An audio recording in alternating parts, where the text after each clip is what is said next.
Hello guys, welcome to Abhinav classes. My name is Arman Kumar. I am faculty in physics.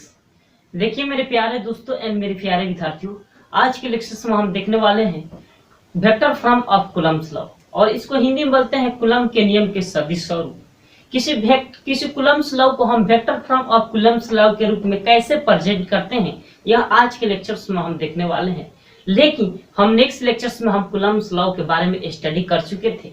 हम बता चुके थे कि कोई भी हम प्लस प्लस चार्ज को लेंगे तो प्लस प्लस चार्ज के बीच हमेशा एक दूसरे को रिपेल करेगा, और कोई विपरीत प्रकृति का आवेश लेंगे यानी एक पर प्लस चार्ज तो दूसरे पर माइनस चार्ज लेंगे तो वह एक दूसरे को हमेशा अट्रैक्ट करेगा। इसमें जो फोर्स लगेगा यह एक दूसरे को करीब लगेगा। तो देखिए यहाँ पर समझ लेते हैं, यहाँ पर नेक्स्ट लेक्चर्स में हम बता चुके हैं, यहाँ पर कोई प्लस चार्ज मान लिया और यहाँ पर भी कोई प्लस चार्ज मान लिया, और यहाँ पर प्लस और प्लस चार्ज एक दूसरे को क्या करता है, रिपेल करता है, यानी जो फोर्स लगता है एक दूसरे को अपोजिट दिशा में फोर्स लगता है एफ। यहाँ पर भी क्या हो जाएगा एफ। अब देखिए यहाँ पर, और देखिए यहाँ पर प्लस Q1 से Q2 चीज, इसको मान लेते हैं Q1 चार्ज और इसको मान लेते हैं Q2 चार्ज, और दोनों चार्ज के बीच की दूरी क्या मान लेते हैं R है। क्या मान लेते हैं R, इतना तो हम जानते हैं। और मान लेते हैं कोई विपरीत प्रकृति का आवेश हो, यानी एक पर प्लस चार्ज हो और दूसरे पर माइनस चार्ज हो, और एक पर plus charge plus Q1 charge और दूसरे पर माइनस Q2 चार्ज हो, तब लगने वाला कूलम्ब बल की क्या वैल्यू होगा। यानी कोई भी विपरीत प्रकृति का आवेश होता है तो एक दूसरे को अट्रैक्ट करता है, यानी एक दूसरे को करीब आने के प्रयास करता है, यानी इधर भी एफ फोर्स लगेगा और इधर भी एफ फोर्स क्रिएट होगा, क्योंकि यहाँ जानते हैं। और देखिए यहाँ पर दोनों चार्जों के बीच की दूरी क्या मानते हैं, आर मान लेते हैं। तो सबसे पहले यहाँ पर कहेगा कूलम्ब बल क्या होगा। अब देखिए यहाँ पर जानते हैं कूलम्ब बल एफ सी बराबर होता है के Q1 Q2 अब बटा क्या होता है आर स्क्वायर, इतना हम जानते हैं। एफ कूलम्ब बल का फॉर्मूला इतना होता है के Q1 Q2 बटा आर स्क्वायर, इतना हम जानते हैं। अब देखिए यहाँ पर के को क्या बोलते हैं, के एक इलेक्ट्रोस्टैटिक्स कांस्टेंट बोलते हैं, क्योंकि के जो क्वांटिटी होती है वह कांस्टेंट क्वांटिटी होती है। किसी भी डायरेक्टली प्रोपोर्शनल को साइन को हटाते हैं तो कुछ ना कुछ डाटा आता है, यानी जो डाटा आता है वह के आता है। के को ही बोलते हैं कांस्टेंट, यानी इलेक्ट्रोस्टैटिक्स कांस्टेंट के नाम से भी जानते हैं। तो के को क्या बोलते हैं, इलेक्ट्रोस्टैटिक्स कांस्टेंट। के को क्या बोलते हैं, इलेक्ट्रोस्टैटिक्स कांस्टेंट।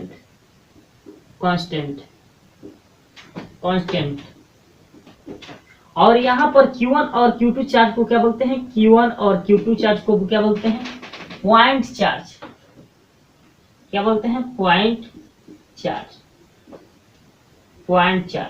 और R को क्या बोलते हैं, डिस्टेंस बिटवीन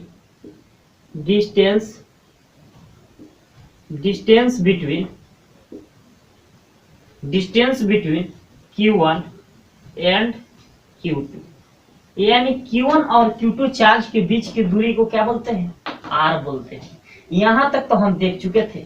और यहाँ पर FC को क्या बोलते हैं, कूलम्ब बल, यानी कूलम्ब फोर्स, इतना तो हम जान चुके हैं। और आज के लेक्चर्स में हम देखने वाले हैं कूलम्ब के नियम के सदिश स्वरूप, और कूलम्ब के नियम को सदिश स्वरूप को दर्शाने के लिए कोई कोऑर्डिनेट एक्सिस के सहारा लेंगे। मान लेते हैं कोई कोऑर्डिनेट एक्सिस हो गया, और देखिए यहाँ पर कोऑर्डिनेट एक्सिस हो गया, इसको क्या बोलते हैं एक्स एक्सिस, और इसको क्या बोलते हैं वाई एक्सिस। और इस पॉइंट को हम क्या बोलते हैं, ओरिजिन, क्योंकि जिस पॉइंट से कोई एक्सिस को हम रिप्रेजेंट करते हैं और उस पॉइंट को हम बोलते हैं ओरिजिन। क्या बोलते हैं, ओरिजिन। अब इस पॉइंट से ऊपर की तरफ जाएंगे तो वाई एक्सिस, और पैरेलल की तरफ जाएंगे तो एक्स एक्सिस होगा, ऊपर की तरफ जाएंगे तो क्या हो जाएगा वाई एक्सिस, और कोई पैरेलल लाइन ड्रॉ करेंगे तो क्या हो जाएगा एक्स एक्सिस। और इस पॉइंट से हम खींच रहे हैं, इसको क्या बोलते हैं, ओरिजिन। क्या बोलते हैं, ओरिजिन। और इस एक्स एक्सिस और वाई एक्सिस के अलाउंग कोई दो पॉइंट चार्ज को हम रख देते हैं, यानी यहाँ पर कोई पॉइंट चार्ज है, इसको हम मान लेते हैं Q1 है, यहाँ पर क्या है Q1, और यहाँ पर भी कोई पॉइंट चार्ज है और इसको हम मान लेते हैं Q2 है। क्या मान लिया, इस पॉइंट चार्ज को Q1 मान लिया और इस पॉइंट चार्ज को हम Q2 मान लिया। और देखिए यहाँ पर ओरिजिन से पॉइंट Q1 चार्ज का कुछ ना कुछ पोजीशन फैक्टर होगा, यानी स्थान सदिश होगा। मान लेते हैं सपोज डेट ओरिजिन से पॉइंट Q1 चार्ज का पोजीशन फैक्टर R1 है, क्योंकि यहाँ पर चार्ज क्या है Q1 है, तो पोजीशन वेक्टर क्या हो जाएगा R1। फिर सेम उसी तरह पॉइंट ओरिजिन से पॉइंट Q2 चार्ज का पोजीशन वेक्टर कुछ ना कुछ होगा। यहाँ पर चार्ज क्या है Q2, तो पोजीशन वेक्टर आपका क्या हो जाएगा R2 हो जाएगा। यहाँ पर पोजीशन वेक्टर क्या हो जाएगा R2, यहाँ पर क्या हो जाएगा पोजीशन वेक्टर R2। इतना तो हम जानते हैं। अब यह जानते हैं कि कोई भी हम प्लस और प्लस चार्ज को लेते हैं तो प्लस और प्लस चार्ज एक दूसरे को रिपेल करता है। रिपेल मतलब एक दूसरे को अपोजिट दिशा में फोर्स लगाता है। तो देखिए यहाँ पर हम कूलम्ब्स लॉ निकालने के लिए बीच के दूरी को निकालते थे, तो यानी Q1 और Q2 चार्ज के बीच की दूरी क्या मानते थे R, और यहाँ पर Q1 चार्ज और Q2 चार्ज के बीच की दूरी कुछ ना कुछ होगा।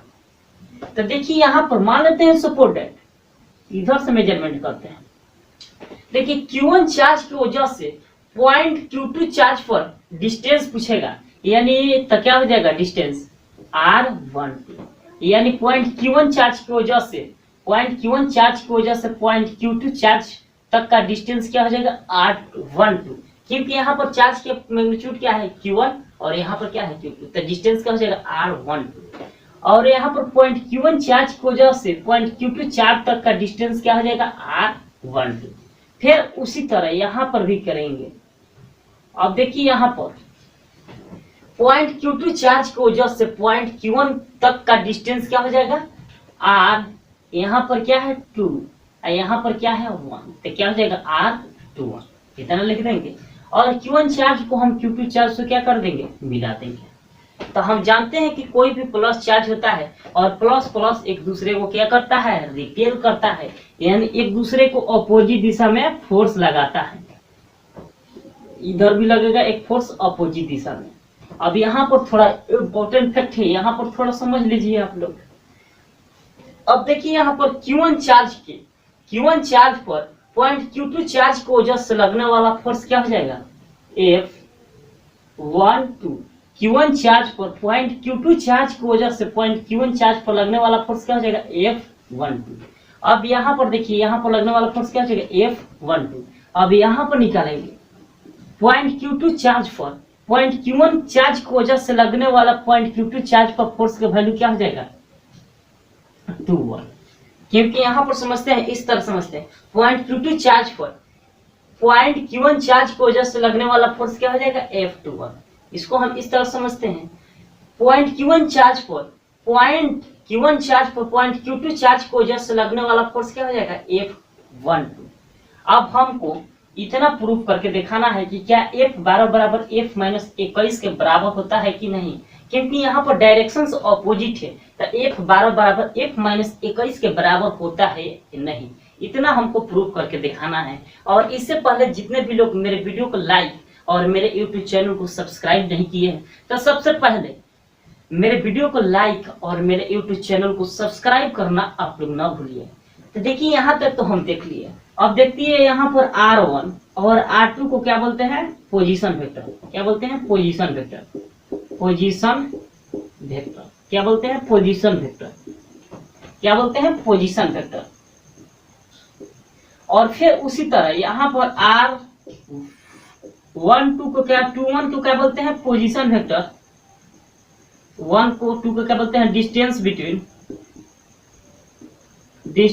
बिटवीन Q1 एंड Q2, यानी Q1 चार्ज की वजह से पॉइंट Q2 पर का डिस्टेंस क्या हो जाएगा Q1 एंड Q2, तो क्या हो जाएगा R21।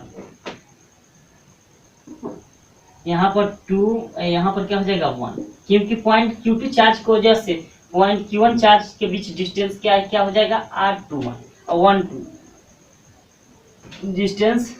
अब देखिए यहाँ पर R12 को क्या बोलते हैं डिस्टेंस बिटवीन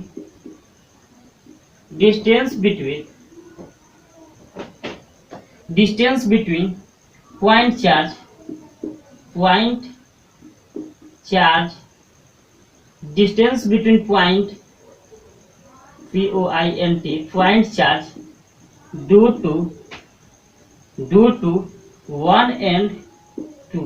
इसको भी हम इस तरह लिख सकते हैं, distance between point charge 2 and 1, इस तरह भी लिख सकते हैं। और यहाँ पर F12 को क्या बोलते हैं? Force charge due to 1 and 2, इस तरह लिख सकते हैं। और यहाँ पर F21 को किस तरह लिख सकते हैं? फोर्स चार्ज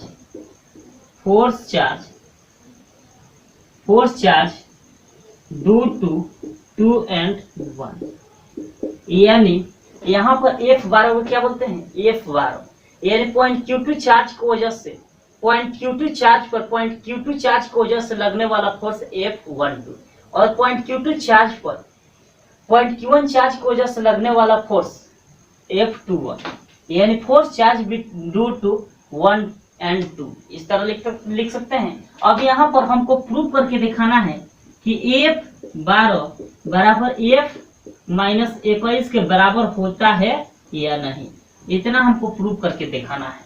तो देखिए स्टूडेंट्स, इसको तो हम समझ लिए हैं, अब इसको हम मिटा देते हैं क्योंकि इसका जरूरत अब नहीं पड़ेगा, क्योंकि हम नेक्स्ट लेक्चर्स में भी इसको हम देख चुके थे कि कूलम्ब बल कैसे निकालते हैं। अब देखिए स्टूडेंट्स, यहाँ पर अब F12 पर एक बार कूलम्ब बल निकालेंगे, यानी F12 बराबर क्या होता है? K Q1 Q2 अब बटा क्या होता है? R²। इतना तो हम जानते हैं कूलम्ब बल, क्योंकि अभी हम देखे थे जस्ट। अब देखिए यहाँ पर K Q1 Q2 अब बटा R क्या है? दूरी। अब देखिए यहाँ पर F12 पर दूरी निकालना है, तो यहाँ पर जो इधर की तरफ दिशा होगा उधर के तरफ हम डिस्टेंस को लेंगे। तो दिशा इधर के तरफ है और इधर के तरफ डायरेक्शन किधर है? डिस्टेंस का वैल्यू कितना है? R21। तो इसके डिस्टेंस की जगह पर कितना पुट कर देंगे? R21 के होल स्क्वायर। यहाँ पर आपका पोजीशन कितना है? R21, यूनिट वेक्टर R21, इतना लिख देंगे। देखिए स्टूडेंट्स, इसको हम कैसे लेते हैं, डिस्टेंस कैसे मेजरमेंट करते हैं। अगर F12 पर फोर्स निकाल रहे हैं तो F12 पर जो फोर्स निकाल रहे हैं और जिधर की तरफ दूरी होगा, यानी जिधर के डायरेक्शंस में दूरी होगा वही दूरी को हम लेंगे। तो दूरी यहाँ पर F12 की तरफ, इधर की तरफ फोर्स क्रिएट हो रहा है और इधर की तरफ डिस्टेंस क्या है? R21। तो इसके जगह पर हम क्या पुट कर देंगे? R21। यहाँ पर पोजीशन वेक्टर क्या है? यानी यूनिट वेक्टर R21, क्या लिख देंगे? R21। अब इसको हम सॉल्व करेंगे तो यहाँ पर हो जाएगा R12 बराबर K Q1 Q2 अब बाटा इसमें R21 के होल स्क्वायर, अब गुण यहाँ पर यूनिट वेक्टर इसको तोड़ेंगे, क्योंकि हम जानते हैं कि यूनिट वेक्टर का फॉर्मूला क्या होता है? वेक्टर A बराबर वेक्टर A बटा वेक्टर A का मॉड, इतना हम जानते हैं। अब देखिए फिर इसको उस फॉर्मूला पर बैठाएंगे तो क्या हो जाएगा? वेक्टर 21 बटा R21, इतना हो जाएगा। अब देखिए इसको हम क्या करते हैं, F12 बराबर K Q1 Q2 अब बाटा में क्या हो जाएगा? अब इसमें और इससे गुणा करेंगे तो क्या हो जाएगा? R21 के Q इंटू R21, इक्वेशन मान लेंगे फर्स्ट, इतना तो हम जानते हैं, फर्स्ट इक्वेशन उसको मान लिए। अब देखिए यहाँ पर F21 पर निकालेंगे, F21 पर कूलम्ब बल। तो कूलम्ब बल क्या होता है? K Q1 Q2 अब बाटा R², इतना तो हम जानते हैं। अब K Q1 और Q2 अब बाटा R। अब 21 पर डिस्टेंस क्या लेंगे? 21 यहाँ पे है और यहाँ से लेके 21 इधर की तरफ फोर्स लग रहा है और इधर की तरफ डिस्टेंस भी लेंगे, तो इधर की तरफ डिस्टेंस क्या है? R12। तो इसके डिस्टेंस की जगह पर क्या लिख देंगे? R12 के होल स्क्वायर, और यहाँ पर यूनिट वेक्टर क्या हो जाएगा? R12, इतना हो जाएगा। अब देखिए यहाँ पर क्या करेंगे, इसको K Q1 और Q2 अब बाटा R12 के होल स्क्वायर और इनटू इसको हम यूनिट वेक्टर के कॉन्सेप्ट में निकालेंगे तो क्या हो जाएगा? वेक्टर 12 बटा वेक्टर 12, इतना हो जाएगा। अब इसको हम कैलकुलेशन करेंगे तो K Q1 Q2 अब बाटा क्या हो जाएगा? 12 के होल स्क्वायर। n2 यहाँ पर पोजीशन क्या हो जाएगा r12, इक्वेशन 2 मान लेंगे। इतना तो हम जान चुके, इक्वेशन फर्स्ट इसको मान लिया और इक्वेशन सेकंड उसको मान लिया। अब देखिए यहाँ पर कैलकुलेशन कैसे करते हैं। अब हम जानते हैं कि जानते हैं कि r1 बराबर क्या होता है, r1 बराबर क्या होता है, r1 r2 प्लस क्या होता है r21। r1 बराबर क्या हो जाएगा r2 प्लस r21, इतना तो हम जानते हैं। और उसके बाद यहाँ पर r21 बराबर क्या हो जाएगा, r21 बराबर r1 माइनस r2, इतना भी जानते हैं। अब देखिए यहाँ पर r21 बराबर, अब r21 किसके बराबर होता है, r12 के बराबर होता है। अब देखिए यहाँ पर r21 के जगह पर हम r12 आराम से पुट कर सकते हैं। अब देखिए यहाँ पर समीकरण 2 से लेंगे, समीकरण 2 से।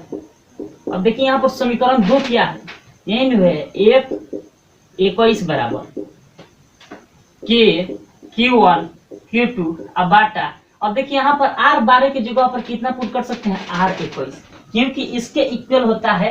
r12 बराबर क्या होता है, r21 के बराबर होता है। तो r12 की जगह पर क्या पुट कर सकते हैं, r21 के whole square whole cube into, यहाँ पर पोजीशन वेक्टर क्या है r12, इतना लिख सकते हैं। अब देखिए यहाँ पर इसको मान लेंगे समीकरण 3 और यहाँ पर लिखेंगे समीकरण 1 तथा 3 से। अब देखिए यहाँ पर एक समीकरण कितना आया हुआ है, यही समीकरण 1 आया हुआ है f12 बराबर f12 बटा, और f21 का कितना आया है, f21 बराबर यहाँ पर कितना आया है, f21 12 बराबर कितना आया हुआ है, k q1 q2 बटा r21 के क्यू। तो क्या लिखेंगे, k q1 q2 बटा r21 के क्यू, r21 के क्यू। एन टू पोजीशन वेक्टर क्या हो जाएगा r21, इतना आया हुआ है, f12 पर फोर्स निकाले हैं तो। और यहाँ पर f21 पर कितना आया हुआ है, k q1 q2, तो यहाँ पर लिखेंगे k q1 और q2, इतना लिखेंगे। अब बाटा r स्क्वायर, यानी r का वैल्यू कितना है, r21 के क्यू, इतना लिख देंगे। और उसके बाद यहाँ पर पोजीशन क्या है r21 r12। अब देखिए तो यहाँ पर डाटा कौन सा सेम मिल रहा है, k q1 q2 बटा r21 और k q1 q2 बटा r21, ये क्या है, सेम है। तो क्या हो जाएगा, कैंसिल हो जाएगा, क्या हो जाएगा, कैंसिल हो जाएगा। तो आपका डाटा कितना बचेगा, f12 बटा f21 बराबर क्या बचेगा, r21 अब बाटा क्या बचेगा, r12, इतना बचेगा, इतना बचेगा। अब इसको हम कैसे लिखते हैं, अब देखिए एक फार्मूला वो एप्लीकेशन तो समझ लीजिए। अब देखिए यहाँ पर r12 r21 को हम क्या लिख सकते हैं, r1 माइनस r2, क्योंकि r21 क्या कितना आया हुआ है, r1 माइनस r2। अब r21 के बराबर r12 लिख सकते हैं, क्योंकि r1 माइनस r2, तो क्या लिख सकते हैं, r12, इतना वेक्टर r12, इतना हम लिख सकते हैं, आराम से लिख सकते हैं। और देखिए यहाँ पर डायरेक्शंस क्या है, एक दूसरे को अपोजिट है, यानी जो फोर्स क्रिएट हो रहा है एक दूसरे को अपोजिट दिशा में फोर्स क्रिएट हो रहा है। जब अपोजिट दिशा में फोर्स क्रिएट होता है तो इसके पहले क्या लगा देते हैं, माइनस का साइन लगा देंगे। तो यहाँ पर हो जाएगा f12 बटा f21 बराबर क्या हो जाएगा, r21 बटा r21, यहाँ पर माइनस का साइन लगा देंगे। और देखिए यहाँ पर एक क्या हो जाएगा, कैंसिल हो जाएगा, क्योंकि f12 का वैल्यू कितना आया है, f12 का वैल्यू कितना आया है, f12 का वैल्यू कितना, 21 का वैल्यू कितना आया हुआ है, 12 के बराबर होता है। तो यहाँ पर कितना पुट कर देंगे, देखिए यहाँ पर r12 बटा, यहाँ पर क्या हो जाएगा r12, यहाँ पर क्या लगा देंगे माइनस, क्योंकि r21 का वैल्यू कितना आया हुआ है, माइनस 12 के बराबर हो जाता है, यहाँ पर माइनस 12 लिख देंगे। और देखिए यहाँ पर कैंसिल हो जाएगा, तो क्या बचेगा, f12 बटा f21 बराबर क्या हो जाएगा, -1। अब देखिए इतना आ गया। अब इसको हम क्रॉस मल्टीप्लीकेशन कर देते हैं। तो यहाँ पर क्रॉस मल्टीप्लीकेशन करेंगे, यानी तिरछा तिरछी, तो यहाँ पर कुछ नहीं तो वन मानते हैं, तो f12 बराबर f माइनस 21।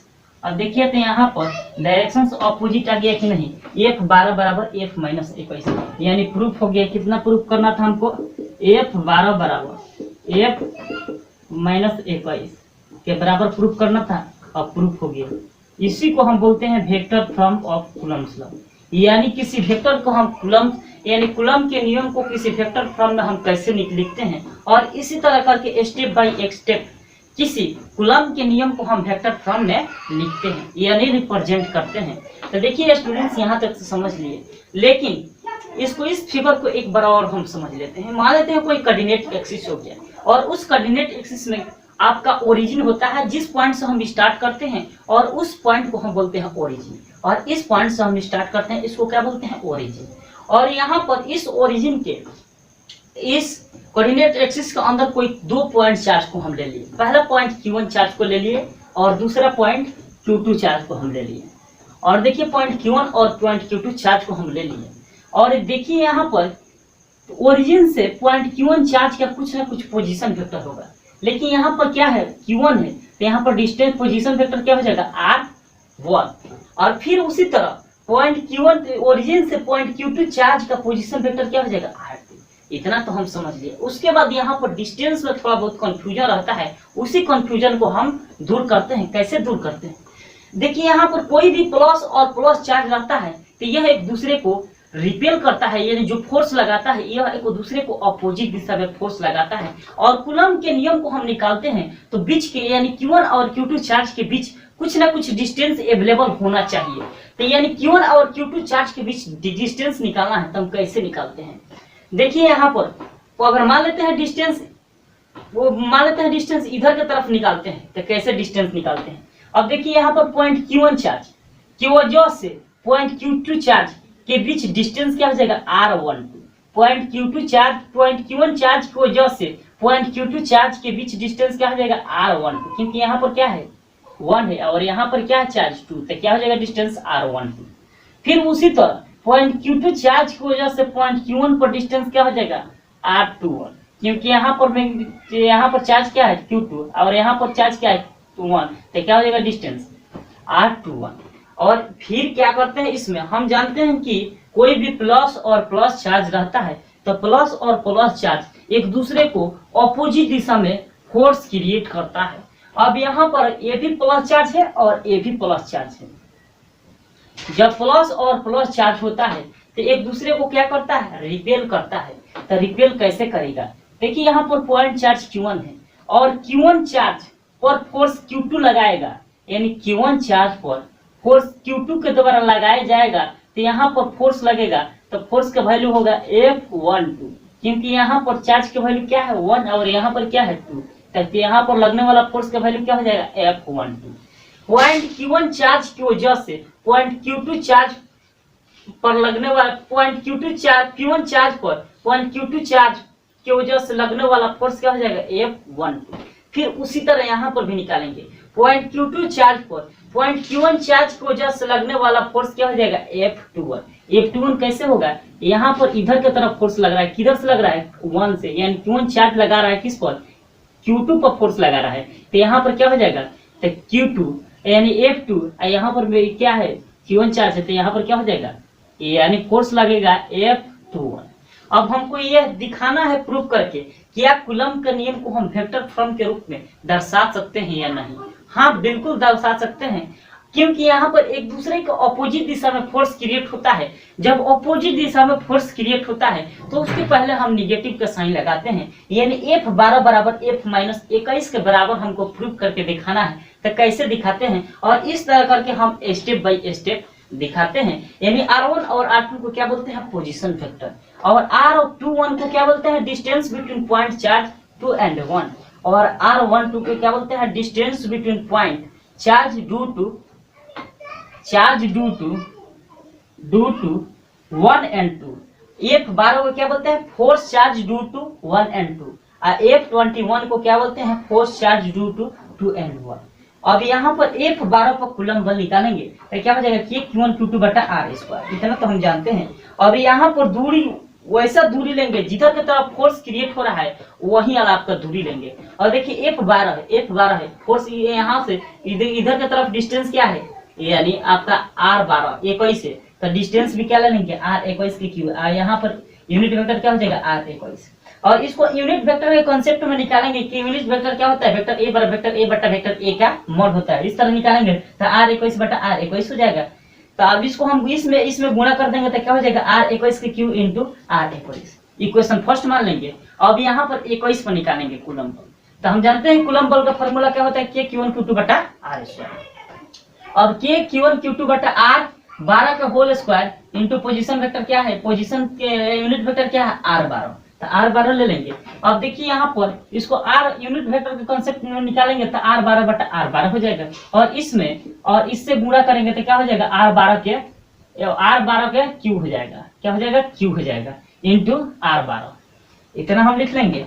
अब देखिए यहाँ पर r1 बराबर हाँ r1 को क्या लिख सकते हैं, r2 प्लस r1, क्योंकि r1 बराबर क्या होता है, r1 प्लस r21 आराम से लिख सकते हैं। और r21 बराबर 21 को इधर लाएंगे तो क्या हो जाएगा, r1 माइनस r2। इतना हो जाएगा। अब r21 को हम क्या लिख सकते हैं, r12 को बराबर हम लिख सकते हैं, क्योंकि r21 के वैल्यू बराबर है किससे, r12 के बराबर है। अब समीकरण 1 से f21 बराबर के Q1 Q2 बटा r21 के क्यू। अब समीकरण 2 से, समीकरण 2 है। अब देखिए यहाँ पर 12 के जगह पर हम क्या लिख सकते हैं, 21, क्योंकि 12 के वैल्यू किसके बराबर है, 21 के बराबर। तो यहाँ पर डायरेक्ट 21 लिख देंगे, 21 के क्यू इंटू r12, इक्वेशन 3 मान लेंगे। और समीकरण 1 तथा 3 से 3 में भाग देने दे देते हैं तो क्या हो जाएगा, f12 बटा f21 इंटू यहाँ पर कितना है, 12 का के Q1 Q2, 12 का कितना है, के Q1 Q2 बटा r21 का Q into position unit vector r21। तो यहाँ पर r21 लिख देंगे। फिर यहाँ पर 21 पर कितना हुआ है, के Q1 Q2 बटा r21 के Q into position vector unit vector r12। अब इसको देखिए, के Q1 Q2 बटा r21 के क्यू और के Q1 Q2 बटा r21 के क्यू क्या हो जाएगा, कैंसिल हो जाएगा। तो क्या बचेगा, f12 बटा f21 बराबर यूनिट वेक्टर r21 बटा r12, इतना बचेगा।